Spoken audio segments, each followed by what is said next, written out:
باپ کی خدمت اور ماں کی خدمت سب کے حصے میں نہیں آتی. یہ رب جسے محبوب رکھتا ہے اسے یہ موقع عطا کرتا ہے. خوش نصیب ہے جسے بوڑھا باپ ملے اور وہ نوکری کرے. خوش قسمت ہے جس کو بیمار ماں ملے اور وہ نوکری کرے. حضرت ابو ہریرہ فرماتے میری اماں بوڑھی تھیں تو ان کا معدہ کمزور ہو گیا تھا، تو میں اٹھا کے پخانہ پیشاب کرتا تھا تو کئی دفعہ میرے اوپر کر دیتی تھی. یہ حضرت ابن جوزی علیہ رحمہ نے اس کو لکھا ہے. فرماتے ہیں میرے دل میں خیال آتا تھا کہ میں بڑا خدمت گزار ہوں اپنی ماں کا. ایک دن میں حضرت عمر کے پاس بیٹھا تھا ان کے دور خلافت میں، تو ایک شخص آ گیا. اس شخص نے آ کر کے کہا کہ حضرت عمر سے حضور ایک مسئلہ پوچھنا ہے. فرمایا پوچھو. وہ کہنے لگا حضور میری اماں بوڑھی ہو گئی ہے، بیمار رہتی ہے، مریضہ ہے، مجھے آواز دیتی ہے بیٹے پیشاب آیا ہے، آواز دیتی ہے تو میں اماں کو اٹھاتا ہوں. ابھی میں بیت الخلاء تک واش روم تک جاتا نہیں کہ میری اماں میرے اوپر پیشاب کر دیتی.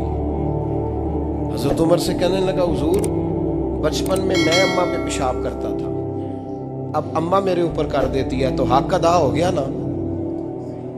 حضرت ابو ہریرہ کہتے ہیں جب اس نے سوال پوچھا تو میرے بھی کان کھڑے ہو گئے.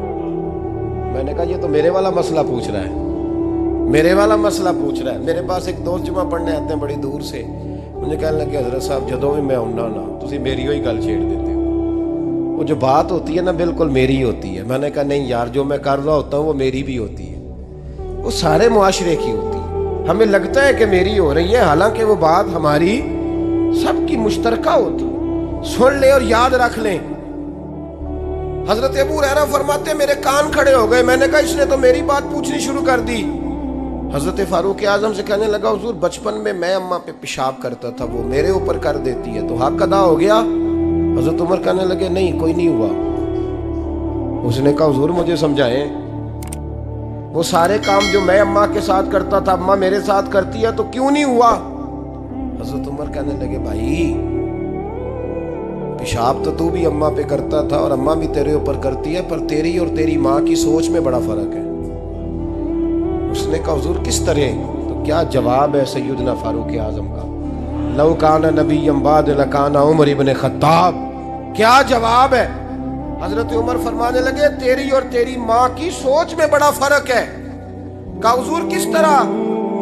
فرمایا جب تیری اماں تیرے اوپر پیشاب کرتی ہے نا تو دعا کرتا ہے کہ یا اللہ بوڑھی ہو گئی ہے اسے پردہ دے دے، اور جب تو اپنی اماں پہ پیشاب کرتا تھا تو وہ دعا کرتی تھی یا اللہ میرے لال کو لمبی زندگی عطا فرما.